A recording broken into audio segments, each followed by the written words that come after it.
Voilà pour le sommaire, mesdames et messieurs, bonsoir et merci de suivre le 20h sur la chaîne nationale. Le président de la République, Idriss Déby Itno, prend part au sommet du G5 Sahel et au 18e sommet des chefs d'État et de gouvernement des pays membres du comité permanent inter-État de lutte contre la sécheresse au Sahel. À Niamey, au Niger, nous allons faire le point tout de suite avec notre reporter Mamat Ngartoumia Biambay. La 4e conférence des chefs d'État du G5 Sahel a été marquée au palais des congrès de Niamey par le discours de bienvenue du chef de l'État nigérien Mohamed Issoufou à l'endroit de ses homologues du Tchad Idriss Déby Itno, Mohamed Ould Abdelaziz de Mauritanie, Ibrahim Boubacar Keïta du Mali et Christian Roch Marc Kaboré du Burkina Faso, qui ont bien accepté de faire le déplacement du Niger, terre d'accueil et d'hospitalité légendaire. Faisant la jeunesse du G5 Sahel, le chef de l'État du Niger, Mohamedou Issoufou, a rappelé que la création du G5 Sahel, né à Nouakchott en Mauritanie en février 2014, ne relève pas des simples faits du hasard, car il s'agit pour les chefs d'État ayant un destin commun pour leur peuple de relever les priorités, à savoir les défis de la défense, le défi sécuritaire, de la gouvernance, les défis en matière d'infrastructure, de résilience et celui du développement humain. Mohamed Issoufou, pour qui le défi sécuritaire constitue un défi majeur, a salué l'engagement des 5 chefs d'État du G5 Sahel dans la lutte contre l'extrémisme violent, le fléau du terrorisme et la criminalité transfrontalière. Une vision partagée par le président Idriss Déby Itno, dont la détermination à vaincre partout le terrorisme a été appréciée au-delà des frontières nationales du Tchad.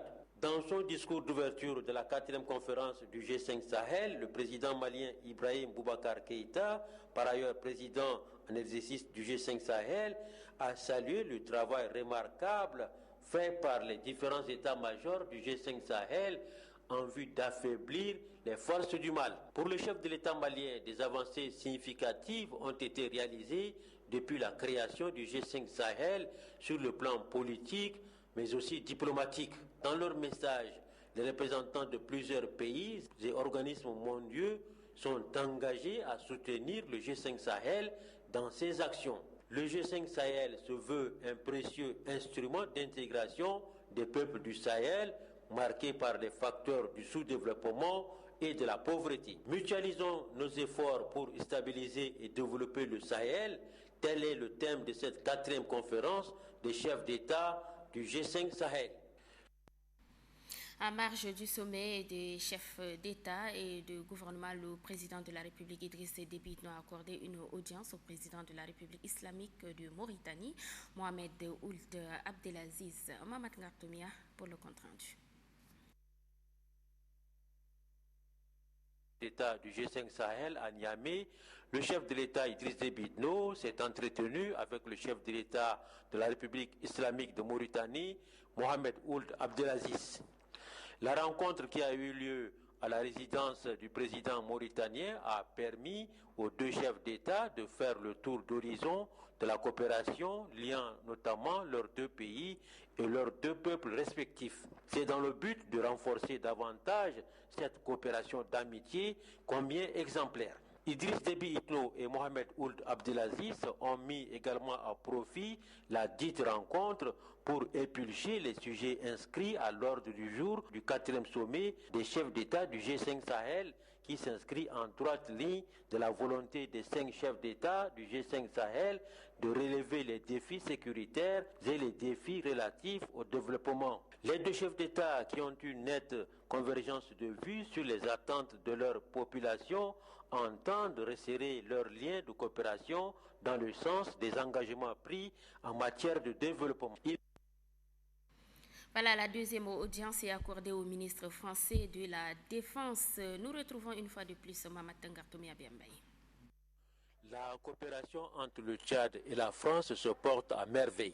C'est en ce sens que le chef de l'État Idriss Déby Itno, qui se trouve à Niamey pour le 4e sommet des chefs d'État du G5 Sahel et le 18e sommet des chefs d'État du comité permanent inter-État de lutte contre la sécheresse au Sahel, SILS, a échangé ce matin avec la ministre française de la Défense, Madame Florence Parly. Madame Florence Parly, qui a salué le leadership et l'engagement du chef de l'État tchadien, participe à Niamey aux travaux du sommet du G5 Sahel. Au vu des échanges fructueux, tout indique que la France reste disposée à aider le Tchad pour le bien fondé de la coopération agissante entre les deux pays. La ministre française de la Défense, Madame Florence Parly, dont le soutien de son pays, la France, au G5 Sahel est révélateur à plus d'un titre, n'a pas manqué par ailleurs de saluer la solidarité et la cohésion qui existent entre les pays membres du G5 Sahel.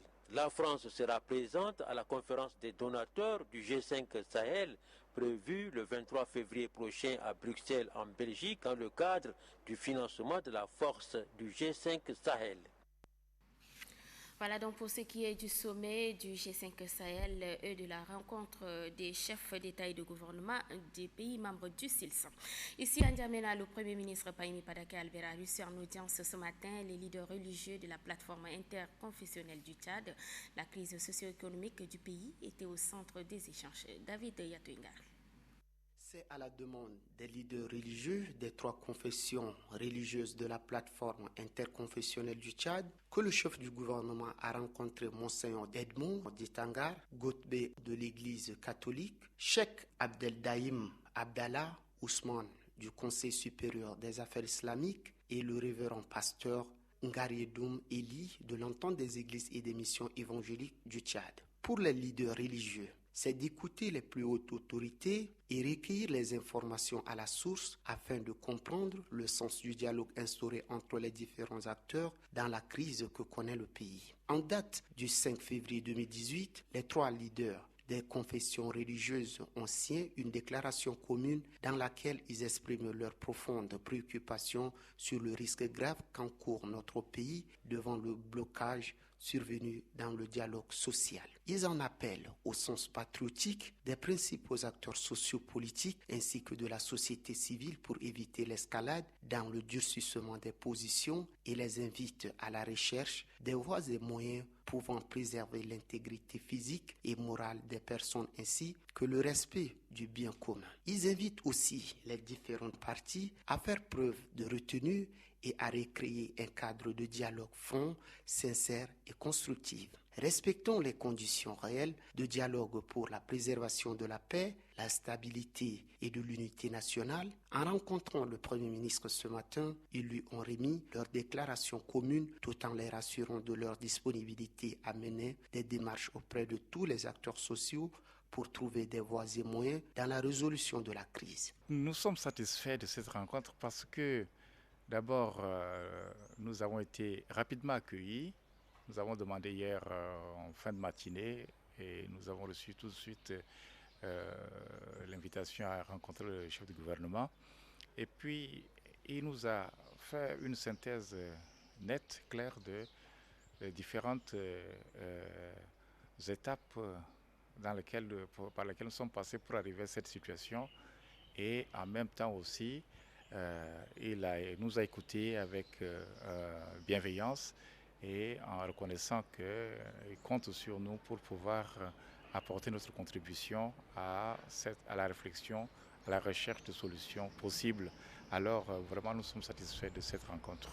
Le Premier ministre Pahimi Padake Albert a apprécié à sa juste valeur l'initiative prise par les leaders religieux. En tant que vecteur de message de Dieu, le chef du gouvernement, qui privilégie le dialogue comme le seul moyen qui permet de trouver des solutions à toute situation, invite les leaders religieux à conscientiser leurs fidèles sur la préservation des biens communs et sollicite leur contribution dans le cadre du dialogue que mène le gouvernement à travers le cadre national de dialogue social. Voilà, justement, je vous donne la teneur de la déclaration commune des leaders religieux réunis le 5 février 2018 pour une rencontre extraordinaire de concertation sur la situation de crise socio-économique que traverse notre pays. Nous, leaders religieux des 3 confessions religieuses de la plateforme, exprimons notre profonde préoccupation sur la crise, sur les risques graves qu'encourt notre pays devant le blocage survenu dans le dialogue social. Nous en appelons au sens patriotique des principaux acteurs sociopolitiques ainsi que de la société civile pour éviter l'escalade dans le durcissement des positions et les invitons à la recherche des voies et moyens pouvant préserver l'intégrité physique et morale des personnes ainsi que le respect du bien commun. Pour ce faire, nous invitons les différentes parties à faire preuve de retenue et à recréer un cadre de dialogue franc, sincère et constructif, respectant les conditions réelles de dialogue pour la préservation de la paix, la stabilité et de l'unité nationale. Nous, leaders religieux, réitérons notre disponibilité à apporter notre contribution afin d'aider à trouver une solution à cette crise. Enfin, nous demandons à tous les fidèles de nos confessions religieuses de rester unis dans la prière pour invoquer la miséricorde de Dieu Tout-Puissant pour notre pays. À la signature, pour l'Église catholique, Monseigneur Ditanga Godbe Edmond, pour le Conseil supérieur des affaires islamiques, Cheikh Abdeldadaïm Abdoulaye Ousmane, pour l'entente des églises et missions évangéliques au Tchad, Révérend Pasteur Ngardoumé Eli.